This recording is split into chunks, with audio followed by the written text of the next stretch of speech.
Ladies, I'm so excited to talk about this topic and share with you how God sees you and how precious you are to God. You know, this is very timely because we live in a world trying to mold us into something that we are not. Napansin nyo ba yun?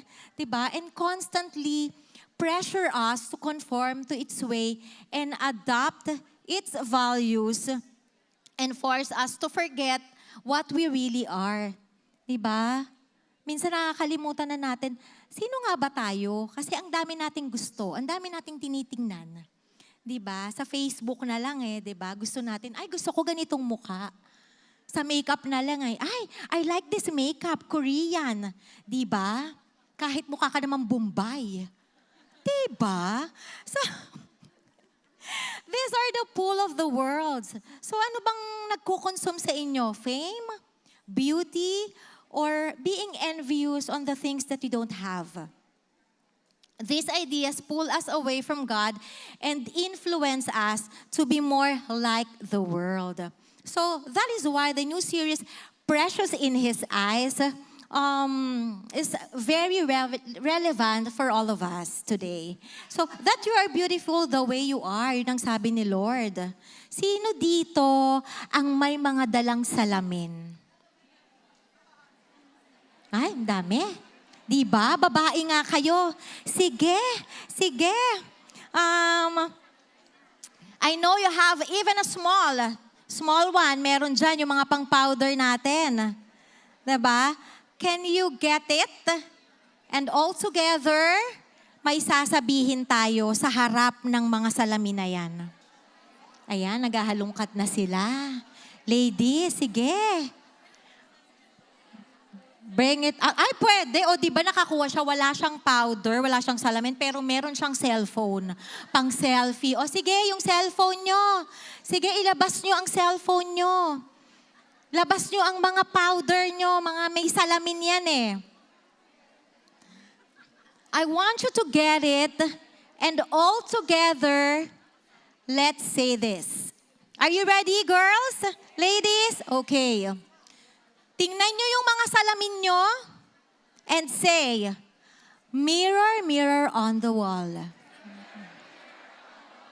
I am beautiful in God's eyes. Uy, convince nyo naman yung mga sarili nyo. Sabi nung iba, mirror, mirror on the wall. I'm beautiful in God's eyes. Parang hindi ka na-convince. You need to convince yourself that you are beautiful in God's eyes. Again. Again. Mirror, mirror. O, sabay-sabay tayo. Walang una-una. Mauna-una kayo Sabay-sabay nga. All together nga Okay, 1, 2, 3.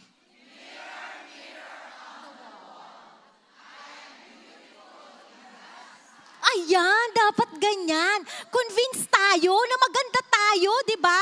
Convince tayo na maganda tayo sa paningin ng Lord. Di ba nakaka-happy when you are convinced, when you know that you are beautiful? Not only in humans' eyes, but especially in God's eyes. Di ba? Amen to that. Okay, let's dive in. But before that, let's pray. Okay, dear Heavenly Father, thank you for another day that you have given us. Thank you, Lord God, for the breath of life, Lord God. For the things that we have, Lord God, maraming salamat po, Lord. Let us understand, Lord God, your will for us, Lord God. And Lord, thank you for allowing us to be here. And thank you for blessing us, Lord God, for these beautiful faces. Lord, for the strength that you have given us, Lord God. And thank you, Lord God, for all the lady out here, Lord God, who worship you and who seek you, Lord God, intimately. Lord, bless our time together, Lord God, and give me wisdom, Lord God, as I share your message and talk about, Lord God, this topic. In Jesus' name, amen. Okay. So ano nga bang sinasabi ng Lord about our appearance? Do you have your handouts with you? Alam ko meron kayong handouts So God says the following about my appearance. My physical appearance in my unchangeable aspects is beautiful in God's sight. He is my designer and maker. So that's why, tell the person beside you, maganda ka ba? Sabi ni tita doon, maganda ka ba? parang nag-ahamon eh, maganda ka ba? Maganda ka ba? Anong sinagot? Yes, of course. Maganda tayong lahat. Anak tayo ni Lord di ba? So, you are beautiful in His sight Ayan nga You are precious in God's eyes. Kaya talagang maganda tayong lahat. Walang pangit dito. Walang kinreate si Lord na pangit, right? Okay, number 2 is, my value as a person, my innate worth and significance is not determined by my... Ano nangyari? Ba't ayaw nung clicker ko? Ayan, outward appearance. How do you value yourself? Or how do you value others? What are your bases? Do you value others based on their outward appearance? Do you value yourself based on your achievements? So ano nga ba? Or when you need someone, nai-intimidate ka ba kasi feeling mo, ay, ano to, medyo boss to. Medyo mataas sa akin to. Naliliit ka ba kapag may ganon? O kaya, when you see your kumare, ay, ang puti niya. Parang medyo malaki ang ginastos nito. Medyo yung balat ko kinulang sa gluta. Ganon mo ba binibase yung sarili mo?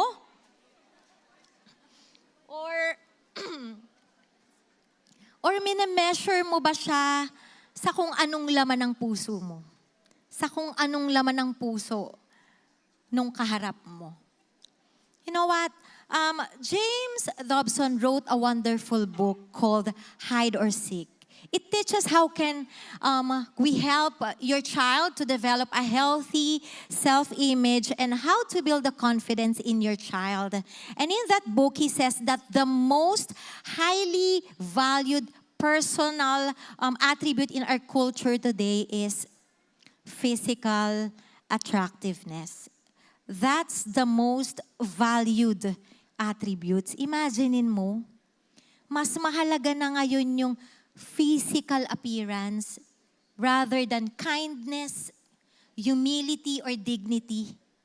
Okay lang masama ugali, basta maganda ako. Diba? Nakarinig na ba kayo ng gano'n? Parang, ang sama-sama ng ugali mo. Okay lang, maganda naman ako. Yung ugali, pwede naman bukas mabait ka. Yung ganda. Di ba may mga gano'n? Aminin natin, babae tayo Di ba may mga ganun tayo? Kahit sa mga lokohan, okay lang chismosa ako. Basta maganda ako. Di ba? Kesa naman chismosa kang pangit mo pa. Di ba? May mga ganun tayo Di ba? Pero kino ba yung mas mahalaga sa atin ngayon? So yun yung nakakalungkot. Ano ba yung nakikita mo sa Facebook? Saan ba yung obsess ang mga generation natin ngayon? Obsessed on how to change their look. Di ba kaya nga sa social media, nakikita mo women who underwent surgeries. Women who flaunt their new renovation bodies. Renovation? Ano to, bahay? Ni-renovate? Diba? Yan yung mga pinaflaunt na ngayon. Kasi mas gusto natin ngayon is vanity. They don't even, di ba yung mga lalaki na, pansinin niyo yung mga asawa niyo dati, di ba nung araw, yung mga asawa natin hindi naman nag-aayos. Aminin niyo, yung mga asawa niyo hindi nga na marunong magsuklay. Di ba? Kasi wala tayong pakialam. Yung mga nanay dati, sino dyan, minsan hindi pa nagtututbrush, gumagawa ng gawaing bahay. Di ba? Kasi wala tayong pakialam. Hindi natin masyadong yung physical natin. Yung outward appearance natin. Pero nowadays, kailangan lumabas ka with makeup, with a nice dress. Di ba? Tapos, sa Facebook talaga naman. The Facebook is bombarding us to have this glutathione. Di ba? Bombarding us na kailangan ganito yung ilong mo. Di ba? May mga ganun tayo. So bakit? Lalo na yung mga young generation today have different priorities in life. Some don't want to get married and don't want to have children. They just want to be successful and be rich. Kasi in that way, doon nila mas mabavalue yung kung ano yung katauhan nila. They feel belong pag meron sila ng mga ganitong bagay. Kaya mothers, we need to teach our children. We need to assure them that they're beautiful no matter what. Kailangan sa bahay pa lang, convince na sila na maganda sila. Kailangan sa bahay pa lang, na ilagay mo na sa mga utak nila na you are perfect, anak, the way you are. O kaya yung mga nanay dyan, pag humarap kayo sa salamin, dapat na-convince nyo na sa sarili nyo na I am beautiful. Diba? Kailangan filled ka na ng mga positive words para ma-convince mo yung sarili mo na talagang totoo yung sinasabi mo. Kasi yun yung sabi sa Bible eh. I am beautiful in God's eyes. Kung ano yung binigay sa akin ng Lord, ito na yun eh. Pero don't get me wrong ha. Hindi porket sinabi dito na, ay puro na lang physical appearance. Hindi ka na pala pwedeng magganito. Siguro iba na lungkot dito. Hindi na pwede. Hindi na ako pwedeng mag-dress up. Diba? Pwedeng-pwede, ladies. Pwedeng-pwede. Hindi naman ako magpapaganda ng ganito kung hindi pwede. Diba? Hindi ako haharap sa inyo ng ganito kung hindi pwede. Pero ang sinasabi lang dito, ano ba yung mahalaga? Ano ba yung nagmamatter sa inyo? Ano yung nagva-value sa inyo? Physical appearance lang ba? Of course not. Hindi ka na-value ng ganon. Diba? Our worth is not based on worldly standards or achievements, but on the unconditional love and grace that God extended to us. Doon tayo na-value.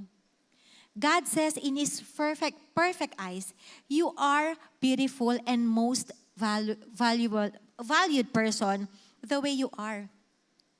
He created you with no mistakes. So kung ano man yung kakulangan mo, hindi yan mistake. Yan yun.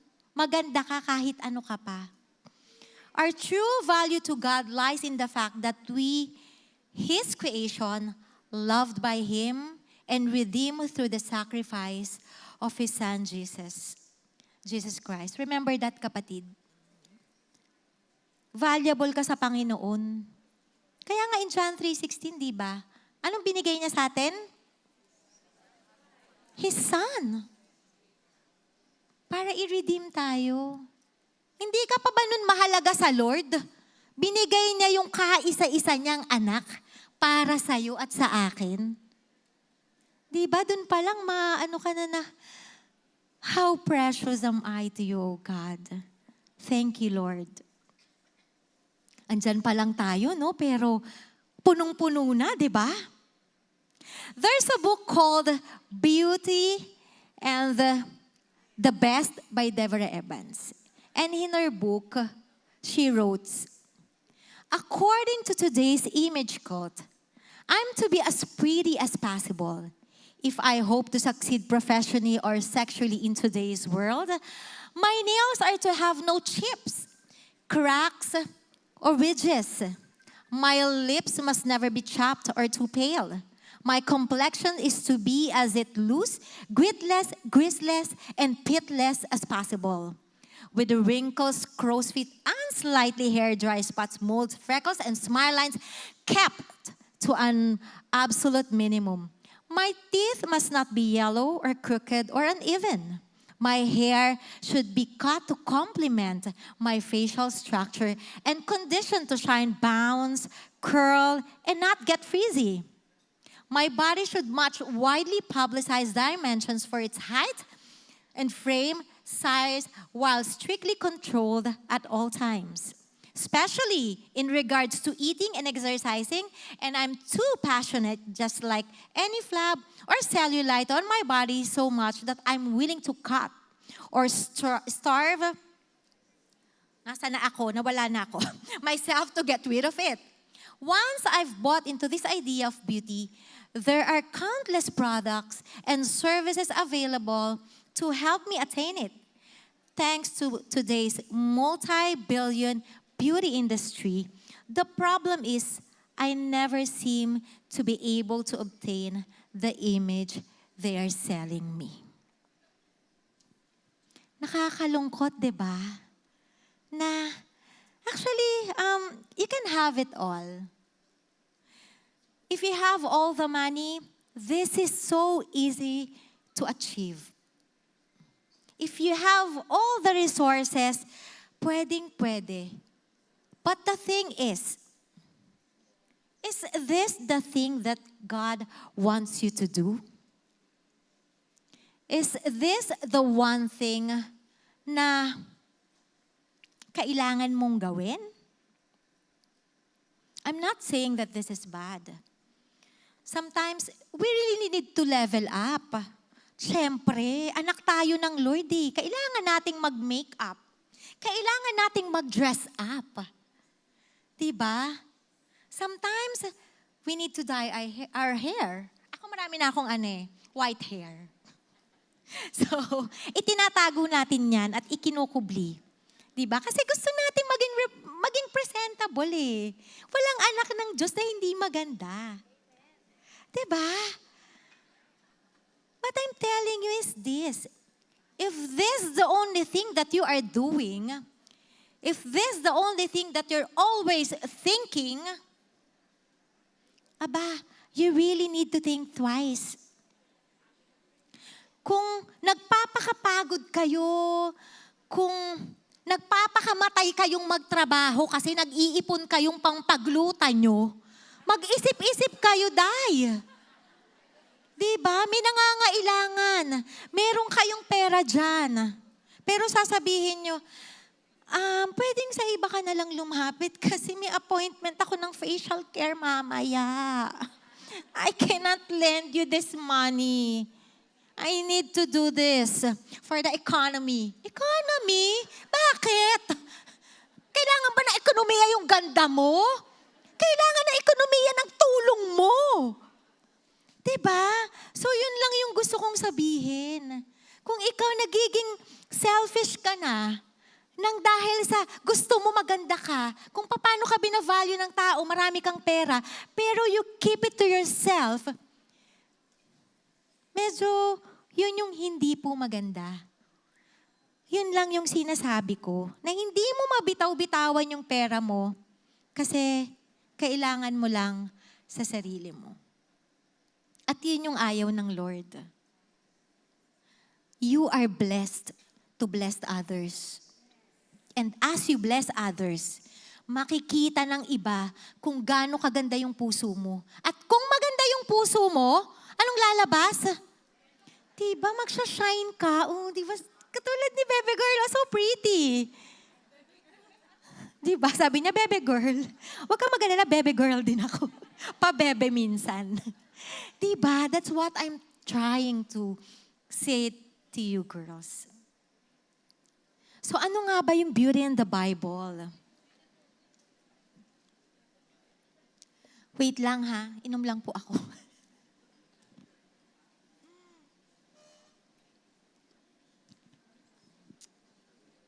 Number 1, the physical appearance of man is not mentioned in the creation account. In Genesis 1:26-31, when God made Adam and Eve in Genesis, it was not mentioned how they look like. We don't know how tall Adam is or kung ano bang itsura ng katawan ni Eva. Kung Coca-Cola bodies ba yan? kung matangos ba yung ilong niyan. Hindi siya dinescribe. Wala. So meaning, hindi siya ganun ka-importante. Ang sabi lang ni Lord is, ang sabi lang sa Bible is, God said, He will create man in His own image and likeness. In the image of God, He created them. Yun lang yung sabi. Sino nakakita kay Lord dito? Wala? Baka may ghost dito. Wala po. Wala nakakita kay Lord. Diba? Hindi natin alam kung ano itsura ni Lord. Ang alam lang natin, perfect siya. Diba? Yun ang alam natin. Kaya, perfect tayo rin in His sight. Okay? Number 2. Many times when the beauty of physical appearance is mentioned in the Bible, it is connected with sinfulness and trouble. Bakit nga ba? Physical appearance is connected to trouble. Look at what happened to Joseph the dreamer. Diba? Kung nabasa nyo yun in Genesis 39, verse 7 to 9. It was said that he was handsome in appearance, and Potiphar's wife got attracted to him, and that put him into trouble eventually to prison. Kasi pinagnasaan siya ng asawa ni Potiphar. Kasi ba naman si Joseph, siguro parang mag-imagine mo, napakagwapo naman talaga ni Joseph siguro. Biruin mo, pag nasaan siya ng ibang asawa. Diba? So ano nangyayari? Nagiging sinful tayo kasi yung lustful natin. Diba? Sinful nature ng isang tao. And eventually, nagiging trouble yun. Ano nga din ba ang nangyayari sa ngayon? Pag yung mga lalaki ngayon, diba nakakakita ng talagang extraordinary beauty.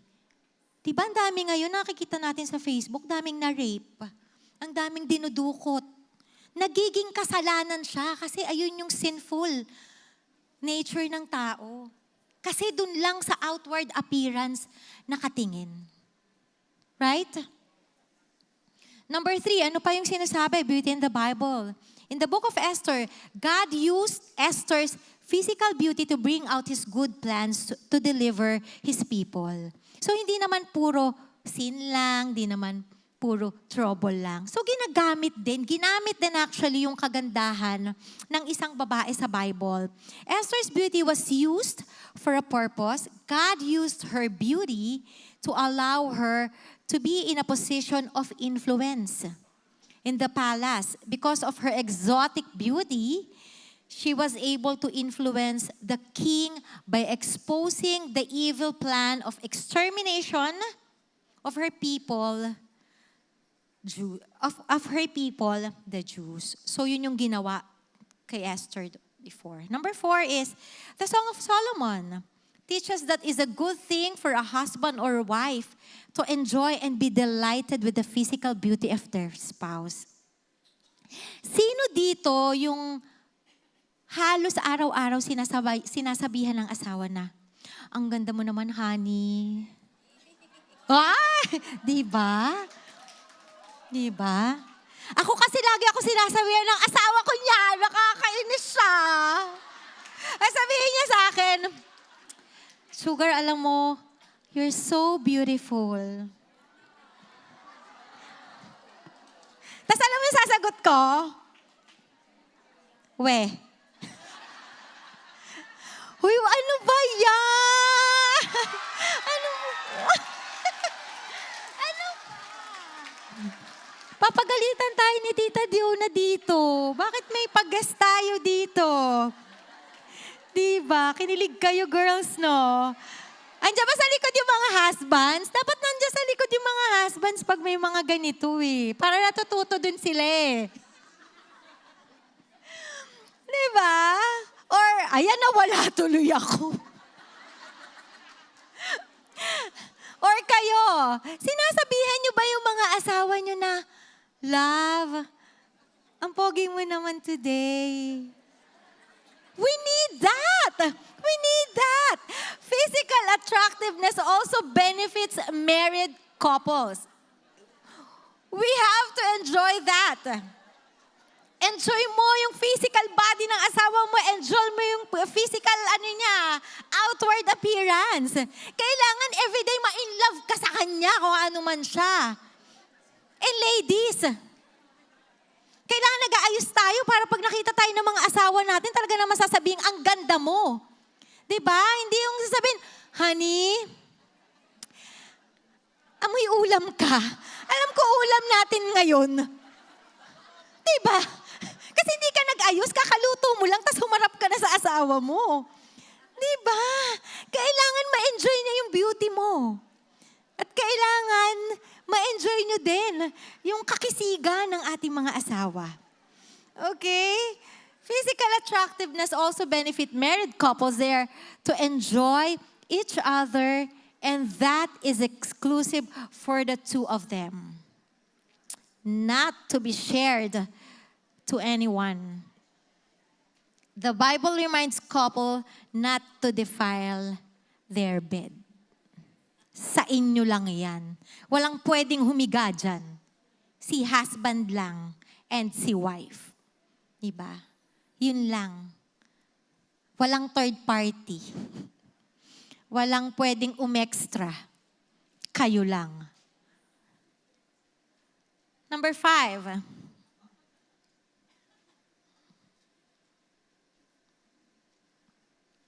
In the New Testament, a woman's physical beauty is never mentioned. Physical beauty is never mentioned in the New Testament because God highlights the true beauty that comes from within.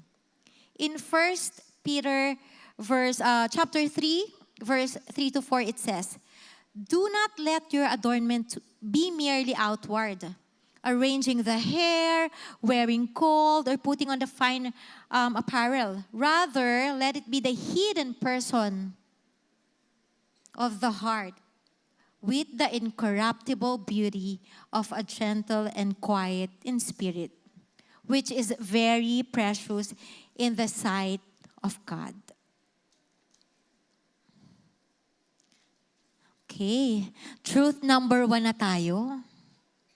Truth number 1, my physical appearance is beautiful in God's eyes because He designed me, knows me intimately, and loves me. So we all have a mental picture of who we are, right? Alam mo kung sino ka. Alam mo kung ano ka. Kita mo lahat. And it impacts the decision that we make in life and impacts how we relate to others. And how to relate to God. I know some of you are okay with your physical appearance. Pero alam kong most of us, hindi sold out sa kung anong meron tayo. Ang dami nating hinahanap. Dami nating gusto. Ang dami nating gustong maging kamukha. 'Di ba? When you look at your mirror, what do you see? Sige nga. Wow. Confident siya. Beauty. And that's okay. Kailangan makita mo yung sarili mo. Kung ano ka na binigay ng Lord. Do you see yourself beautiful pag nakatingin ka sa mirror? Or pag nakita mo yung mirror, nagugulat ka? Diba? Kung meron kayong malalaking mirror sa bahay, di ba mapadaan kang ganyan? Ay, sino yun? Diba? Gulat ka. Paano ba yung gulat? Yung ba yung gulat na natatakot ka? O yung gulat na pag nagulat ka, ay, ang ganda nito. Isa pa nga, ay, ganda talaga nito. Dapat ganong gulat. Yung kinagugulat natin kasi maganda tayo. Diba? Hindi nagugulat ka kasi natakot ka sa itsura mo. Huwag ganun. Kailangan magulat ka kasi maganda ka.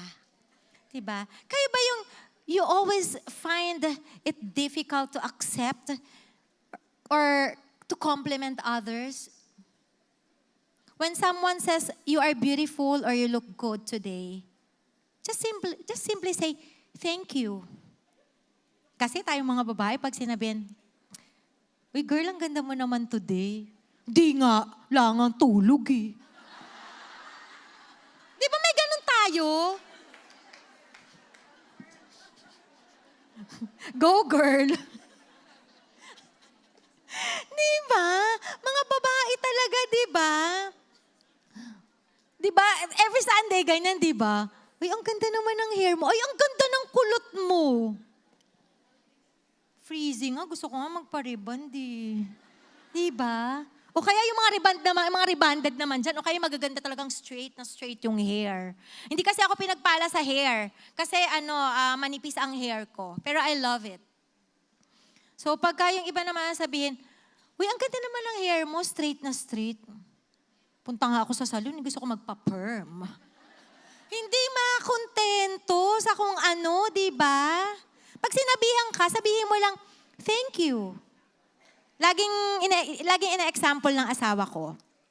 Kasi, lagi ako nagloloko. So pagka yung may nagsabi sa akin, girl, ang ganda mo naman today. La, ako lang to ang sister mo. Nakalimutan mo na. Ganun. Dapat daw magpapasalamat.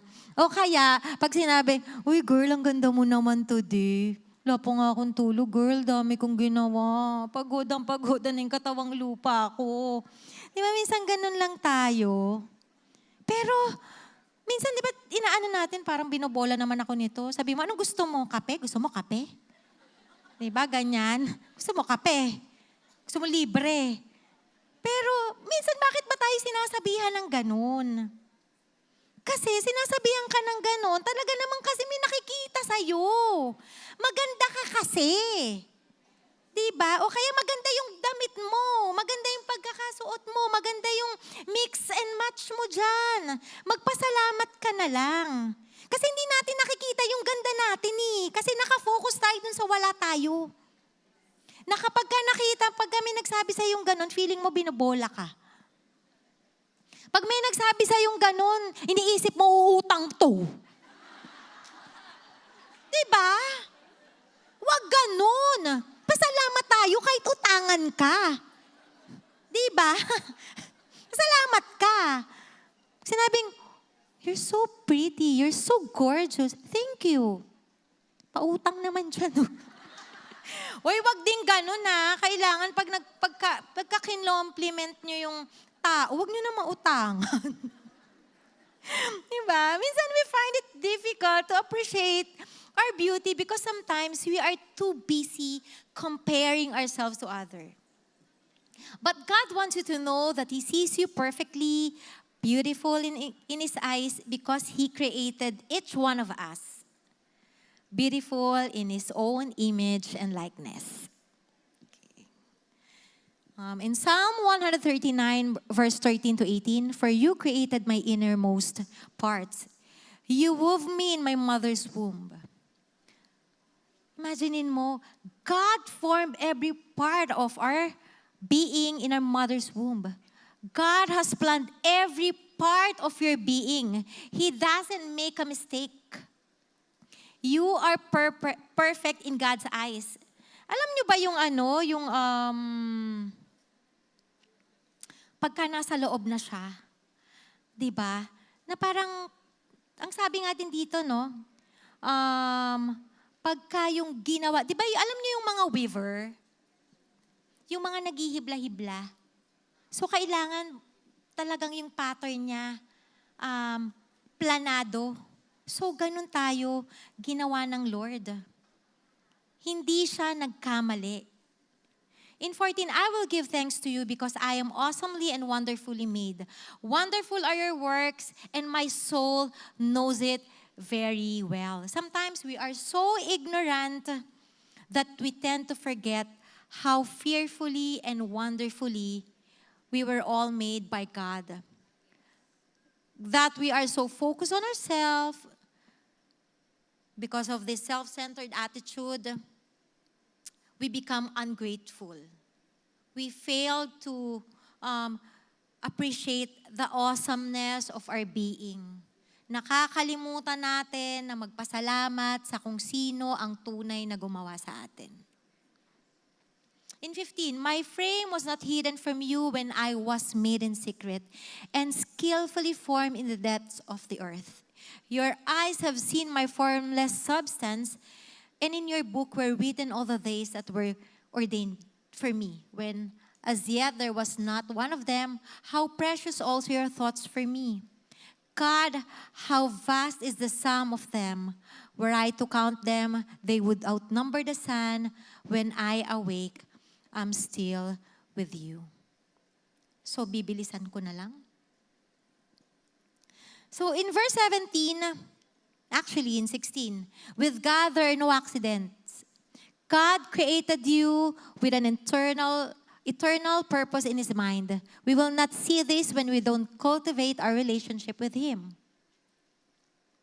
That is why we must continue reading His Word, listening to a message about God. Magpunta kayo dito every Thursday and surround yourself with a godly women by your side. God made you and put you where you are right now for a purpose. Hindi aksidente na nandito kayo ngayon, nakaupo dyan at nakikinig. Because God will use you. Baka merong mga nangangailangan ng ganitong message kasi for them, hopeless na sila sa itsura nila, hopeless sila sa katayuan nila. Then you are here. You are listening here to share the message to those who need this message. In 18, David knows that he can fall asleep every night with confidence. That when I wake up, I'm still with you. Do you have that kind of heart? A steady and confident heart like the King David? Na kapag matutulog kayo, peaceful kayo, kasi you know that your God, your kind God, your Father in heaven is always with you in your lying and in your paggising mo. Diba? Kinapos ako dun sa English. This verse is a beautiful reminder and affirmation of our unique worth in the eyes of God. If we will only live out this truth, I'm sure the peace will abound the earth. Kung lagi lang nating iisipin lahat ng maganda, kung lagi lang tayong positive, ang ganda siguro ng mundo. Kung laging mong na-appreciate yung katabi mo, yung kumari mong chismosa, siguro ang ganda ng mundo na kahit na chinichismis ka, okay lang. Mahal pa din kita. Ang lakas nung yes doon. Bakit po? Parang may pinaguhugutan po tayo dyan. Diba? Na kahit sinasaktan ka, okay lang. Mahal ka ng Lord. Kasi puno ka eh. Puno ka ng pagmamahal ng Lord eh. Diba? You cannot give what you don't have. Kaya kailangan lahat ng love na yun, kunin natin kay Lord. Para umapaw siya. And we can give it to others. Ang ganda siguro ng mundo. Right? In Matthew 10:29 verse 31, are not 2 sparrows sold for a cent? And yet, one of them will fall to the ground apart from your Father. But the very hairs of your head are all numbered. So do not fear. You are more valuable than many sparrows. Tingnan nyo nga kung gaano kayo kahalaga. Yung mga buhok nyo, nasandamakmak. Binilang ng Lord yan. Alam niya kung ilan yan. Yung buhok ko na kukonti, bilang din ni Lord yan. Alam niya yan. Kung may nalaglag dyan, alam niya pa rin may nalaglag. Imagine mo, papalitan niya kinabukasan. Diba? Kaya huwag kayong matakot. Kailangan pagandahin niyo yung sarili niyo. Kasi in the morning, may hope. Yung nakita mo kagabi, na-haggard mong mukha, pagagandahin ni Lord yan kinabukasan. Huwag kang mag-alala. Diba? Next, truth number 2. True lasting beauty is that which flows from the heart filled with God. That is why we can say that true beauty is more than being maputi. Diba? True beauty is more than being matangos ang ilong. True beauty is more than being sexy. Diba? Because the true and lasting beauty comes from a changed heart. A transformed heart. A heart filled with God's presence, moving with God's power, and motivated by God's purpose.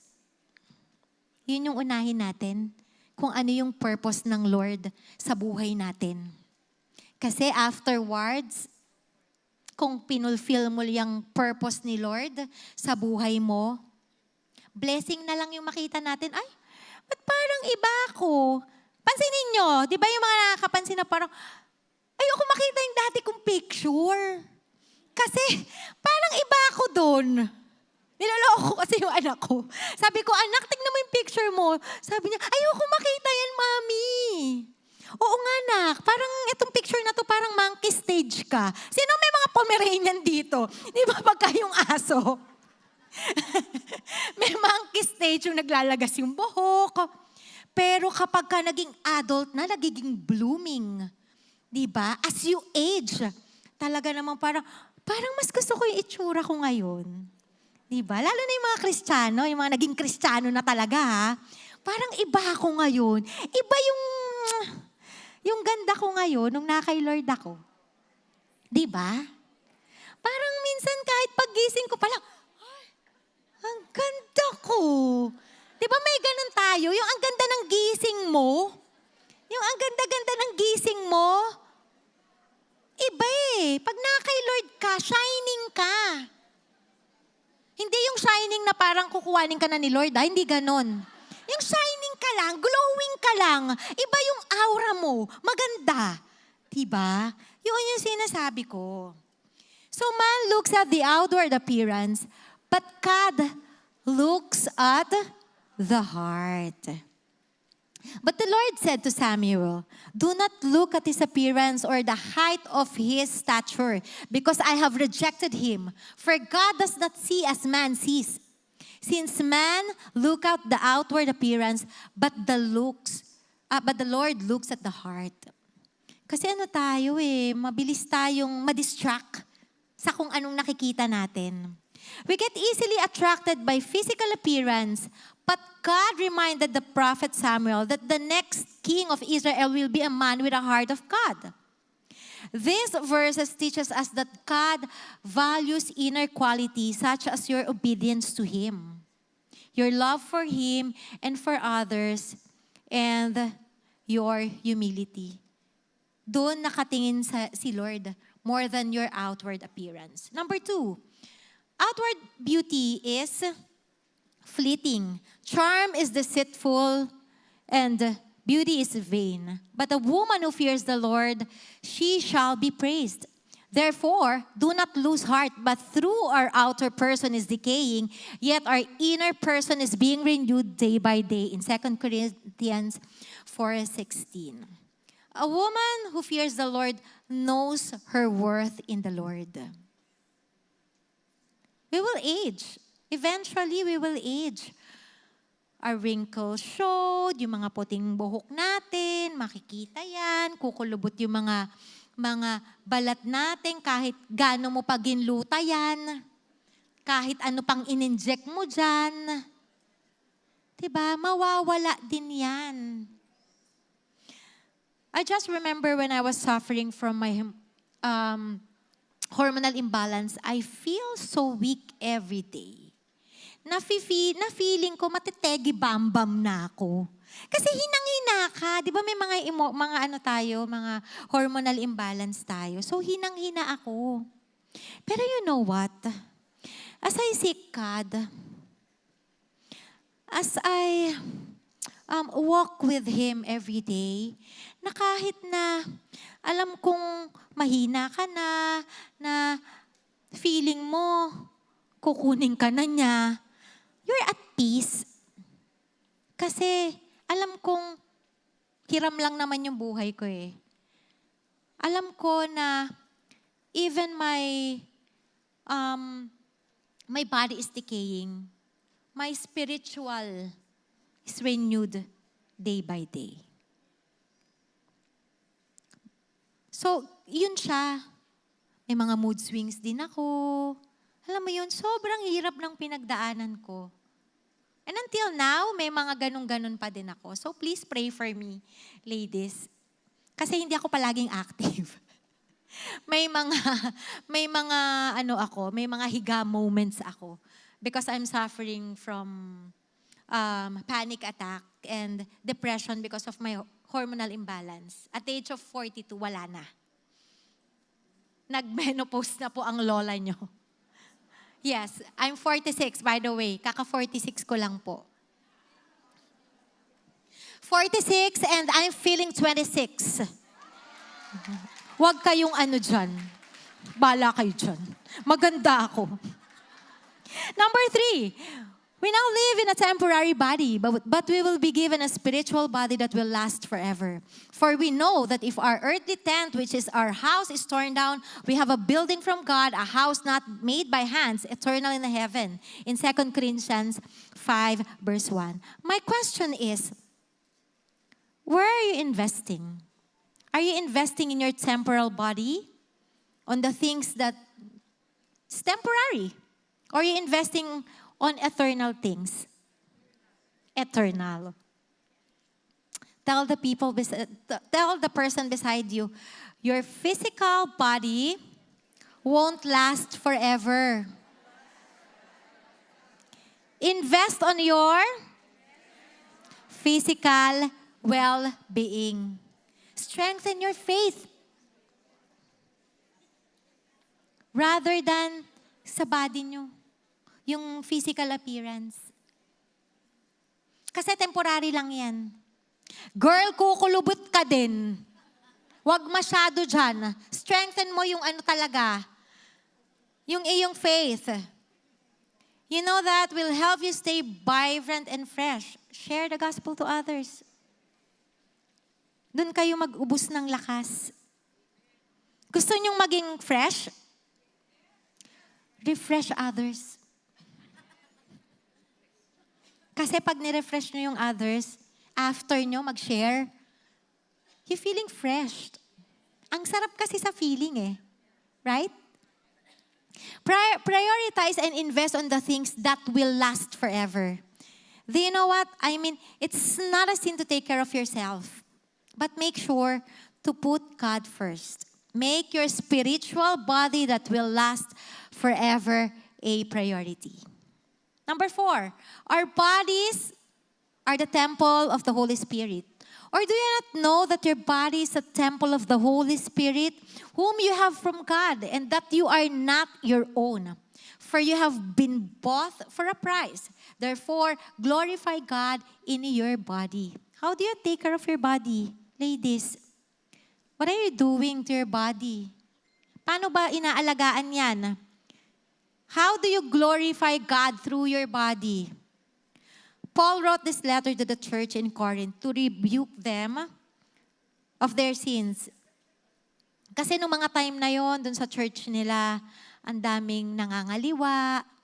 Meron doon nakikipag sex with their in-laws. Ganon ka-sinful. Ganon nila ginagamit yung body nila. And yet, walang nagre-rebuke sa kanila. Kaya ito sinabi ni Paul.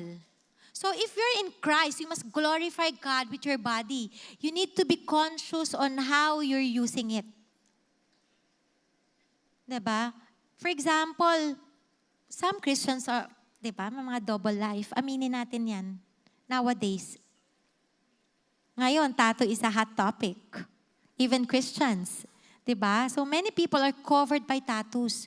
Hindi ko ginajudge yung may mga tattoo. May tattoo ako dito, pero isa lang. Pero ito ay bunga ng aking kalokohan ng aking kabataan. Pero buti na lang, hindi. Isa lang siya. Kasi pag, I'm sorry, pero pag may nakakita kasi ako, matanda na, tapos may tattoo, parang, minsan kasi agila di ba agila? Nung tumanda, naging sisiw Yun lang naman. Naging sisiw. Agila siya Kasi banat ka Pero nung tumanda, naging sisiw. Diba? O kaya snake dyan. Laki snake. Nung tumanda, bulate na lang. Kumulubot kasi. Diba? Kung napiplease si Lord dyan sa pinaggagawa mo na yan, okay, do it. Kung feeling mo nag-glorify si Lord sa mga pinagagagawa mo dyan, didamitan mo yung sarili mo. Diba? Ng tattoo. Pero isipin mo muna kung anong gagawin mo sa katawan mo. Lord, ayos ba to? Hingi ka ng approval kay Lord. Lord, it will glorify you pagka may ginawa ako sa katawan ko. Hingin mo kay Lord yung sagot. Hindi yung nabuyo ka lang, ay girl, magpaganito tayo. Ay, go! Diba? Palasama ka Huwag ganun. Diba? If the Holy Spirit convicts you, especially if you're doing immoral acts, you must repent and go back to God. Kung may mga tinatago kayo sa sarili nyo na hindi pleasing kay Lord, kung ano man yan, ladies, you need to repent ngayon pa lang.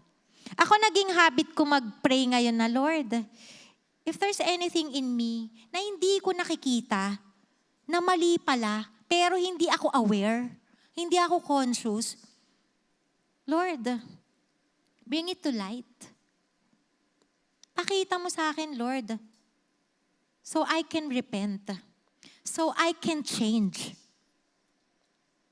Diba? Ang pangit naman, nandito ako, pero marami pala akong baggages. Although, of course, meron. Hindi naman ako perfect At ayoko muna maging perfect. Baka kawanin ako ni Lord agad. Diba? Pero alam kong perfect ako sa mata niya. Diba? Every day, we have a struggle. Kaya every day, we need to put the armor of God. Kasi every day is a battle. Diba? Yung iba dyan, diba? Naranasan nyo yun, yung nagdi-devotion kayo, quiet time kayo, morning. Okay na okay kayo, kanta-kanta kayo dyan. Nakonsumi kayo sa anak nyo, ano ba? Nalaglag agad ang fruit of the Holy Spirit. Huwag ganon. Your body is temple of the Holy Spirit. Kaya kailangan, ladies, alagaan nyo yung body nyo. Hindi yung andito kayo, dala nyo mga lechon. Anong sasagot ng ating mga mothers dito? Okay lang, may maintenance naman Sinong guilty? Mga nasa likod dun, Diba? So, kailangan natin alagaan. Huwag niyo sasabihin may maintenance. Diba? Pwedeng kumain. Unti-unti lang. Diba? Huwag pala lechon. Sarap kasi. Number 5. We can adorn our bodies with nice clothes, jewelry, and makeup. But what is precious to God is the hidden person of the heart. Paulit-ulit heart. Paulit-ulit heart. Your adornment must not be merely the external, braiding the hair, wearing gold jewelry, or putting on apparel, but it should be the hidden person of the heart with the imperishable quality of a gentle and quiet spirit, which is precious in the sight of God. I can see your faces, ladies. Sabi nung iba, hala, hindi na pwede mag-jewelry. Paano yung malalaki kong bulaklak dyan? Diba? Paano yung mga Dior ko dyan? Di ko na magagamit. Paano yung mga makeup ko? Hindi yun ang ibig sabihin. This does not mean that you cannot have and wear jewelries or put makeup on. Remember Proverbs 31? Yung the wife of a noble character? Sino dito yung mga Proverbs 31? Proverbs 31, ano pinagagagawa nyo? Oh, ayan, oh, di ba? Proverbs 31 tayo. Proverbs 31 tayo. Kailangan natin maging Proverbs 31. Go, girl! Di ba? Anong ano doon? Sabi niya, she dresses in fine clothing. So, ibig sabihin, pwede. It's not a problem here on how a woman dressing up. Si Peter lang, ine-encourage tayo to concentrate on the things to make them beautiful on the inside. Yun lang yun. Peter is encouraging women to concentrate on the things that make them beautiful on the inside. Yun yung mas priority. Hindi kasi pwedeng you're just pretty on the outside and then you're rotting on the inside. Diba yung sinasabi ko kanina pa? Okay lang masama ugali pero maganda. Anong gusto mo? Sino may gusto dito yung maganda pero ang sama ng ugali? Wala, di ba? Pwede namang both eh. Pwedeng maganda ka, tas ang ganda ng ugali mo, right? Yun yung dapat. Maganda ka, tas ang ganda ng ugali mo. Mas lalo kang gaganda. I tell you, even if you are the most beautiful woman in the world, pero if your character is so ugly, lalabas at lalabas. Yung baho. Pangit ka pa din. Diba? That's why it says, here adornment must not be merely external. Because what is precious with God is the hidden person of the heart. Diba? Again, it's not wrong to beautify and improve ourselves. But don't forget to prioritize how to have a heart that flows with God's love. A woman who is gentle and have a quiet spirit with a heart overflowing with God's love is precious in the sight of God. In closing, ladies, I want you to remember that you are all beautiful because your heart overflows with God's love. That is all matters. That is all that matters to God. Faith, hope, and love, and the greatest of this is love. A heart filled with God's love is more important. A woman who is gentle and have a quiet spirit with a heart overflowing with God's love is precious in the sight of God. So, sinong maganda? Tayong lahat. Because we are precious in God's eyes. Thank you, ladies.